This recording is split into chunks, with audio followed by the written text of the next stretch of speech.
Are we now at war with Iran? No, we're not. This is not a war against Iran. But I feel extremely confident, and I can say to the American people with great confidence that they are much further away from a nuclear program today than they were 24 hours ago. That was the objective of the mission, to destroy that Fordo nuclear site. Right after these actions happened, we heard some incredibly powerful statements, really impactful.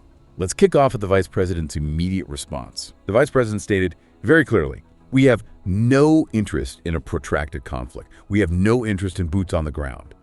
Well, the president's been very clear, Kristen. We have no interest in a protracted conflict. We have no interest in boots on the ground. The president has actually been one of the fiercest critics of 25 years of failed foreign policy in the Middle East, which is why he did what he did. And what's so compelling about that statement, what really jumps out, is just how precise it is. This wasn't just, something said to reassure folks back home, although it probably did that too. It was a very carefully calibrated signal sent straight to Tehran and also to the wider international community. By saying no interest in protracted conflict or boots on the ground, the administration was laying out a very specific doctrine. It's a doctrine of decisive, targeted intervention, not broad, open-ended kind of engagements. It communicated really clearly that the U.S. will protect its interests. It will uphold global security, but it wasn't looking for some unnecessary, massive escalation, provided, of course, its core objectives were met. That distinction is absolutely crucial. It highlights a strategic shift, moving towards getting defined results with minimal long-term entanglement. Right. And that's where you really see the strategic thinking, the nuance. This wasn't about getting America bogged down in another endless war in the Middle East. We all know how that goes. The kind that just drains resources, leads to immense public fatigue, huge national sacrifice, often without a clear win at the end. Instead, this underscored a commitment to surgically address a very clear, very present danger. The danger posed by Iran's nuclear ambitions. Exactly. Surgical is the right word. And this approach, it emphasizes that American strength isn't measured by how long we keep troops somewhere. It's measured by our ability to achieve critical objectives efficiently, effectively. It shows, I think, a real awareness of the public feeling. People are tired of costly, drawn-out occupations. It signals a new, sort of pragmatic era in American foreign policy. A very different calculus. We're talking about an administration that seems to understand the weight of past commitments, the burdens of the past, and is deliberately charting a different course. A course where force is used, yes, but judiciously, to achieve specific goals without that looming specter of getting stuck there forever. And speaking of goals, of objectives, the Vice President was incredibly direct about what was actually achieved. This is where you see the tangible results, right? The mission's outcome. The Vice President stated, "With real conviction, I can say to the American people with great confidence that Iran is much further away from a nuclear program today than they were 24 hours ago." And I can say to the American people with great confidence that they are much further away from a nuclear program today than they were 24 hours ago. That was the objective of the mission, to destroy that Fordo nuclear site and, of course, do some damage to the other sites as well.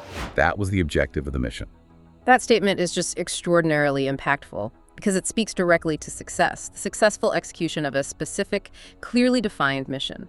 The Vice President was referencing a U.S. military strike, one that precisely targeted key Iranian nuclear infrastructure, and it effectively disabled it. The main goal of that operation, it was unambiguous: to significantly delay Iran's progress towards a nuclear weapon, and critically, to do it without kicking off a wider regional war. A delicate balance. Very. And this wasn't some vague hope. It was presented as a verifiable success, a concrete outcome.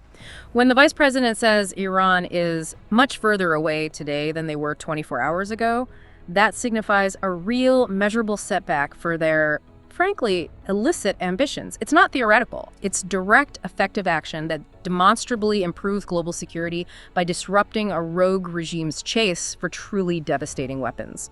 It really underscores the incredible effectiveness of America's military when precision and clear strategic goals are the focus. It shows that effective force is about results, not just flexing muscles. And that ties right into the bigger picture of the overall strategy.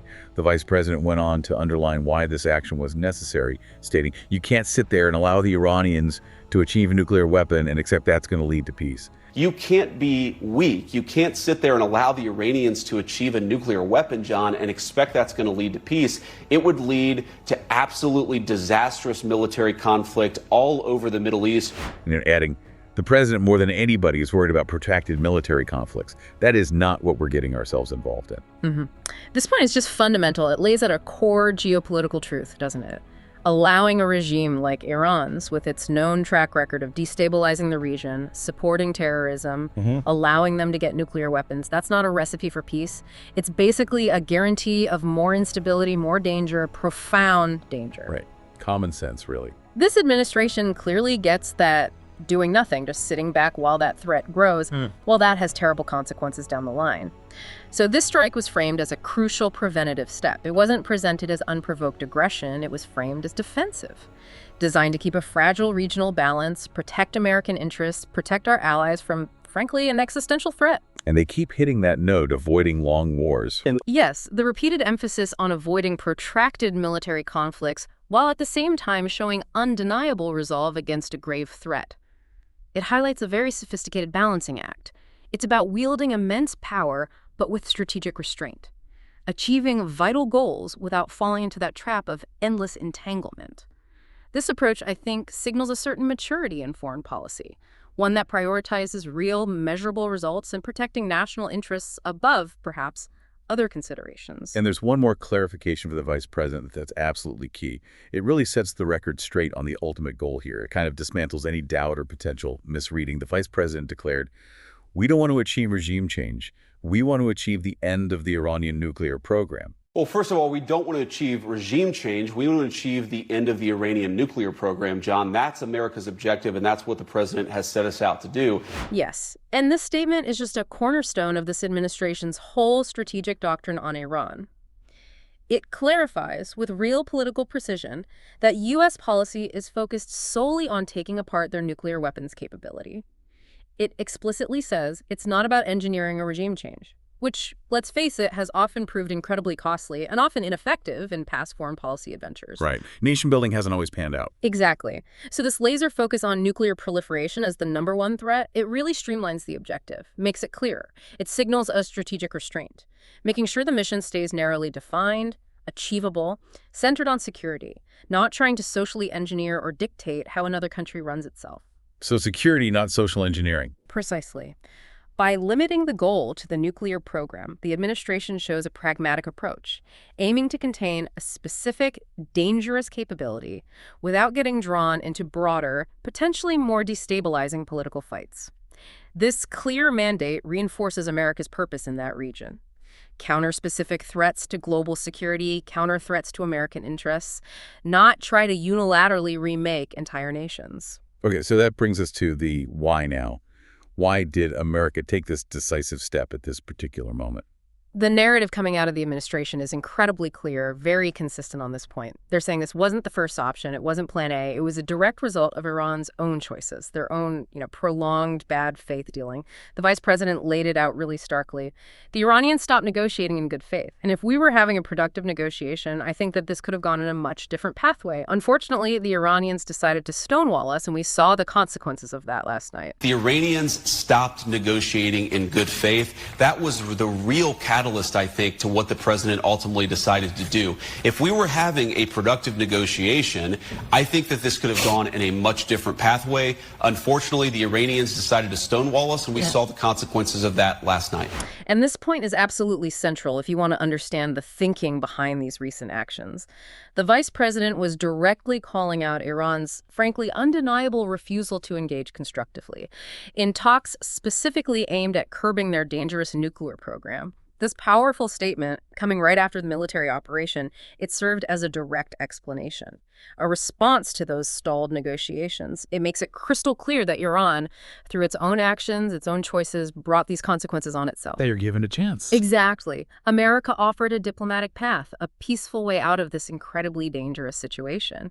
But Iran consistently chose to play for time, to delay, to dissemble, to, not negotiate seriously. And this starkly shows that patience, when you extend it to rogue regimes that just operate in bad faith, it often gets exploited. It doesn't lead to solutions. It leads to them advancing their own illicit goals. That word stonewall the VP used, it's really telling, isn't it? It is. It's more than just descriptive. Yeah, it feels like an indictment. It points to Iran's historical pattern, using negotiations not as a real path to peace, but as a tactic, a delaying tactic. Precisely. They've consistently used diplomatic channels almost like a smokescreen, a cover to advance their ambitions, while never truly committing to agreements you can actually verify, agreements that are transparent. And this administration saw that. It seems so.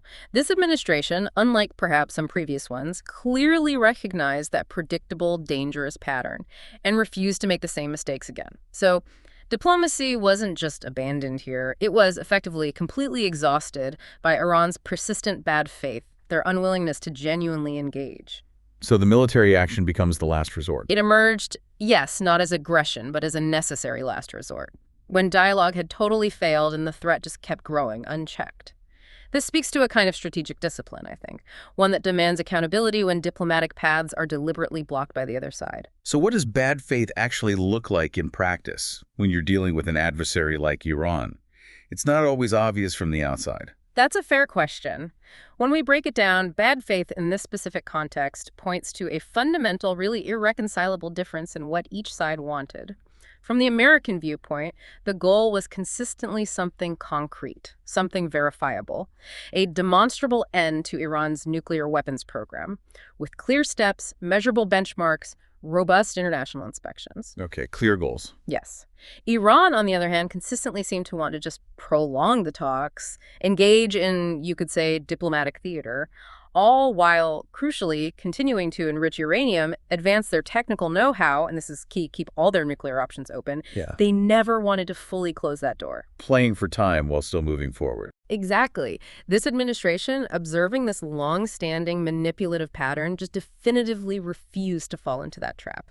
Refused to let diplomacy become a shield for Iran's illicit activities. And this decision, it was deeply informed by history, by looking back at previous attempts to engage Iran that often ended the same way. Endless talks, no real progress, while Iran just kept inching closer to a bomb. This administration was clearly determined to break that cycle, to introduce a new dynamic where bad faith would be met with, well, immediate and undeniable consequences. And Secretary Rubio, who obviously has deep experience in foreign policy, he powerfully echoed this exact sentiment. He painted a really vivid picture of Iran's historical playbook and, crucially, how President Trump absolutely refused to be played. Are we now at war with Iran? No, we're not. This is not a war against Iran. Let's negotiate. I want to do this diplomatically. I want to do this peacefully. They tried to play him along the way they've played every American president for the last 35 years. Refused to fall into that trap that had worked for decades. Secretary Rubio said it plainly. Iran tried to play him along the way they've played every American president for the last 35 years. If we don't get a deal, which is what we wanted, then I'll have to handle it differently. And then the kicker, we didn't make that choice. They did. Secretary Rubio's statement there, it really illuminates a critical turning point, a real shift. Yeah. He's directly referencing Iran's long, documented history of dragging out nuclear negotiations, deliberately stalling, never truly committing to agreements you could actually trust, actually verify. The U.S. military strike, coming after those failed diplomatic efforts, was presented as a direct consequence of that exact pattern. That's the message. President Trump's resolute refusal to fall into this predictable trap, a trap that, let's be honest, had ensnared previous administrations, allowing Iran to string things out while secretly advancing their nuclear program, that refusal represents nothing less than a major paradigm shift in American foreign policy toward Iran.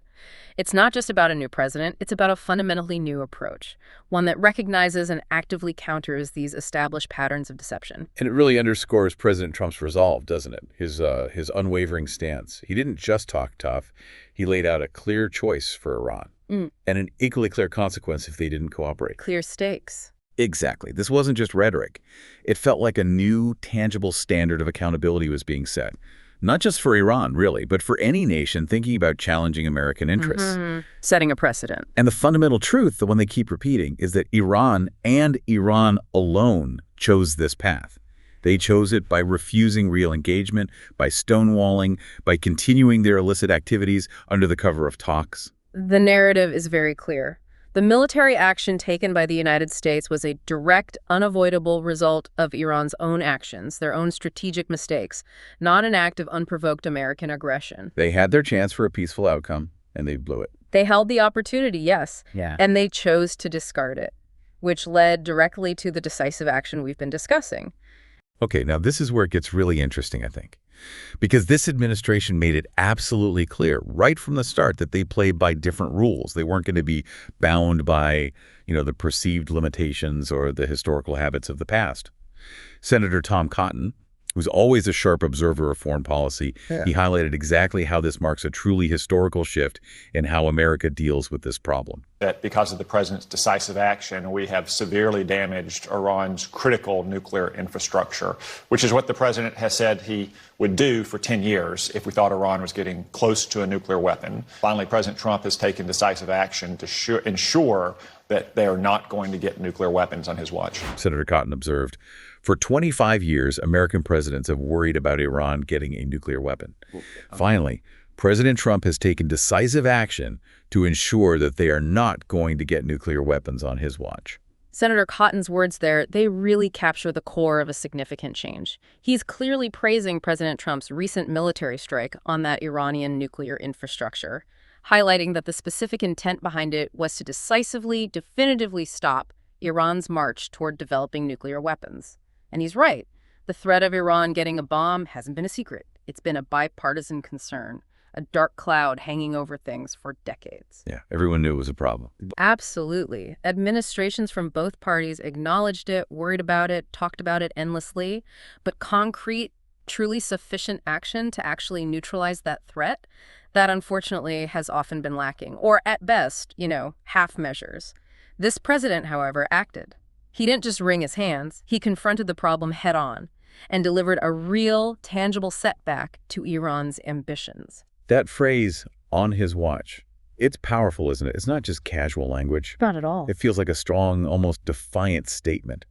It signals, crystal clear, that this administration simply will not allow Iran to cross that dangerous nuclear line.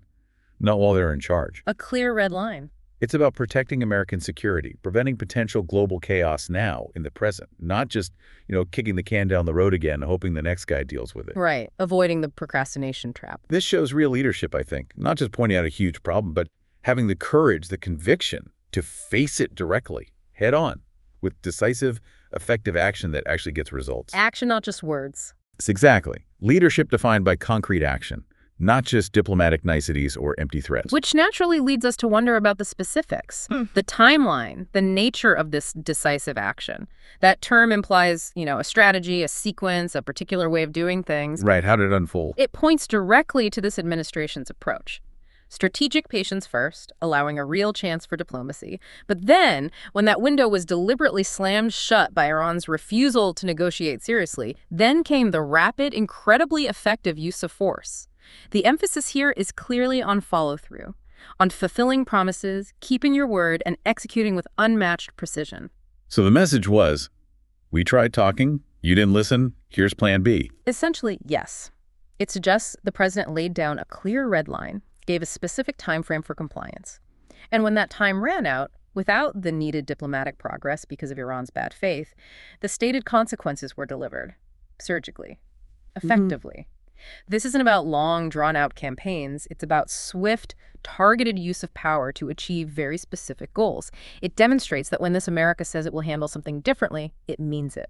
And it has the capability to back that up with incredible skill. Exactly. And Secretary Rubio has been consistently sharp on this. He gave us an even closer look, a glimpse into the specific ultimatum given to Iran. In this particular, now I don't think the Iranians or anyone should have been under any mystery. The president said very clearly, we have 60 days to make progress on a deal, and if we don't, I'm going to deal with it differently. The core of that is not the success. The mission was going to be successful no matter what. The core of that was protecting our servicemen and women who are in harm's way in conducting that mission. And crucially, into the unparalleled skill of our military once that deadline passed. We have 60 days to make progress on a deal, and if we don't, I'm going to deal with it differently. Our military went in, they did what they needed to do with precision and skill that no other military in the world can do, and they left. Secretary Rubio's account there, it really highlights President Trump's very clear ultimatum to Iran, a strict 60-day deadline. Make real progress on a nuclear deal or else. The precise U.S. military operation that followed, it was launched directly because Iran failed to meet that deadline. Plain and simple. So No more endless talks. A real deadline. Absolutely. This wasn't some open-ended, fuzzy negotiation process. It was a firm, time-bound ultimatum. America set clear terms, a definite window, and Iran, through its stubbornness, its bad faith, demonstrably failed to meet those terms. This highlights a truly disciplined approach to diplomacy, one that's not just backed by threats, but demonstrably strengthened by credible, tangible consequences. It puts teeth into the diplomacy. It proves that American diplomacy under this administration comes with a powerful, effective enforcement mechanism. It transforms diplomatic talk from just, well, talk into a real negotiation backed by undeniable consequences if you don't play ball. And then that praise for the military. Rubio didn't just gloss over it. He praised the U.S. military's precision and skill that no other military in the world can do. High praise indeed. And he's right, isn't he? This isn't just patriotic boasting. It's an accurate reflection of the incredible capability of our armed forces. Their technological and operational superiority is well documented. They executed a complex, incredibly high-stakes mission flawlessly, hitting targets with surgical accuracy, minimizing collateral damage, achieving the strategic goal with remarkable speed and efficiency. A testament to their training and technology. And that final critical part of Rubio's statement, and they left. That phrase just powerfully reinforces the whole no boots on the ground policy. Mission accomplished, withdrawal. It demonstrates unmistakably that powerful, decisive intervention doesn't have to mean, and crucially shouldn't mean, getting stuck in a long occupation. A key distinction. It's about achieving the objective, neutralizing the immediate threat, and then preserving American resources, both our people and their treasure. It reflects a new, more streamlined way of projecting power effectively. And Secretary Rubio really drove home the point, a point you really can't overstate, that Iran just profoundly miscalculated. Badly. They honestly seemed to believe they could run the same old playbook, the one that had worked so well for them against previous administrations for decades. They ultimately entered into fake negotiations and tried to play them along. In essence, they thought they could do with President Trump what they've done with presidents in the past and get away with it. And they found out last night that they can't. And the world found out last night that you can't. Secretary Rubio's words were sharp, very insightful on this. They thought they could do with President Trump what they've done with presidents in the past and get it away with it. And they found out last night that they can't. And then, crucially, this is a president that tells you what he's going to do, and then he does it. Rubio's comments there really underscore Iran's massive miscalculation, their huge mistake, their wrong assumption that they could just indefinitely delay, manipulate, or simply ignore negotiations with President Trump, just like they had, unfortunately, often succeeded in doing with presidents before him. They thought it was business as usual. It seems so. And that stark reality was brought crashing down on them after the U.S. military strike, an undeniable demonstration of President Trump's unwavering resolve when pushed. This is a huge lesson, not just for Iran, right, but for all adversaries, all hostile actors who might think about challenging American resolve in the future. The game has changed. Exactly. The old rules, the familiar patterns of diplomatic stalling, unfulfilled promises, they just don't apply anymore under this administration. Those past patterns of endless talks, of concessions given for basically nothing in return, they've been decisively replaced by a clear-eyed assessment of threats and swift, impactful action when words fail. So the big takeaway, the message echoing around the world, is about restored credibility. The credibility of the American presidency, the American word. Credibility is everything in international relations. This is a president that tells you what he's going to do, and then he does it. That's not just about Iran. It feels like a profound, overarching message to the whole world. It absolutely is. American credibility, which is so vital for effective deterrence, for global stability, it's being rebuilt, brick by painstaking brick, through action. Demonstrable action, not just fancy speeches or vague diplomatic statements. And speak louder than words. They certainly do here. This consistency, this match between rhetoric and action is absolutely essential for effective deterrence and for fostering any kind of real global stability. It frames this whole episode as a definitive break from the past, a clear departure from times when maybe American presidents were seen as indecisive or easily manipulated or perhaps just unwilling to actually follow through on their stated intentions. This signals a new era, one defined by conviction, by consequences, an era that demands adversaries take American statements very, very seriously. Okay, it's one thing to talk about nuclear programs in the abstract, the technical stuff, the centrifuges, the diplomatic chess game, but we absolutely have to remember who we are talking about here, the nature of the Iranian regime itself. Secretary Rubio, with a kind of bluntness that just cuts through all the usual diplomatic talk, really pulled back the curtain on Iran's true nature, on its deeply destructive influence across the whole Middle East and even beyond. His words painted a stark, frankly undeniable picture. He asked, "Why does Hamas exist? Because of Iran." And if what they want is some secret program that looks nothing like the civil nuclear programs around the world, it looks a lot like you're trying to build a bomb, they're going to continue to have problems, not just with us, but with many other countries in the world. They're behind every problem in this region. Imagine those people having a nuclear weapon. That is unacceptable. Secretary Rubio's statement there is so critical because it elevates the discussion beyond just the technical side of nuclear proliferation. It brings into sharp focus the moral imperative and the overriding security imperative of preventing the specific regime in Iran from getting nuclear weapons. It's about the who. Exactly. He emphasizes Iran's irrefutable, extensive role in propping up notorious terrorist groups like Hamas, giving them money, training, weapons, all documented. And he also highlights their direct, lethal history of aggression against U.S. forces in the Middle East, specifically mentioning those deadly IEDs, the improvised explosive devices. Those were a devastatingly effective weapon against our men and women in uniform in places like Iraq, caused terrible casualties. So many lives lost or ruined. Precisely. And that direct link between Iran and the maiming and killing of American soldiers, it just underscores the incredible urgency of stopping them from getting the ultimate weapon. Yeah, it really puts it in perspective. This isn't just some abstract policy debate about proliferation. It's about unmasking the villain, right? Revealing the true face of the Iranian regime. Showing their track record. We have to expose Iran's undeniable, documented history of sponsoring global terrorism, directly harming American service members. You connect the dots. Hamas, those IEDs that cause so much pain and loss, countless other regional destabilizations, all these destructive paths lead straight back to Tehran. It's a consistent pattern of malign activity. So this is about the inherent dangers posed by a rogue state like this. Now, try to vividly imagine just for a second the sheer terror, the unimaginable instability that a nuclear-armed Iran would unleash. It's a chilling thought. Picture their proxies, groups like Hezbollah suddenly emboldened, operating under Iran's nuclear shield, acting with even greater impunity, threatening the very fabric of peace in the region, maybe even globally. The potential for escalation would be immense. So this isn't just about them getting a bomb, it's about who gets the bomb. The identity, the nature, the ideology of the regime possessing that kind of devastating power is absolutely paramount. Character matters, especially with nuclear weapons. And that's why Secretary Rubio's declaration, that is unacceptable. It's not just a policy line. It feels like a fundamental statement of American values, American security. The immoral red line. It's a recognition of the profound danger, not just to geopolitical order, but to human life, to liberty itself. This really is the core reason why America must act decisively, without hesitation. The stakes are just way too high to do anything else. Yeah. Okay, so the decisive action has been taken. The message has been sent loud and clear, echoing around the world. But what now? What's the next chapter in this incredibly important ongoing story? Secretary Rubio, always the pragmatist it seems, clearly left the ball right back in Iran's court.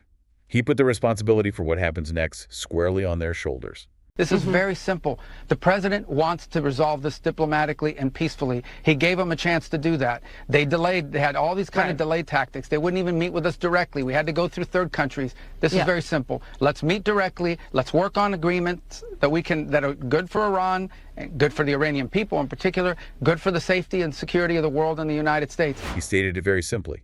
This is very simple. The president wants to resolve this diplomatically and peacefully. He gave them a chance to do that. And then Shufen?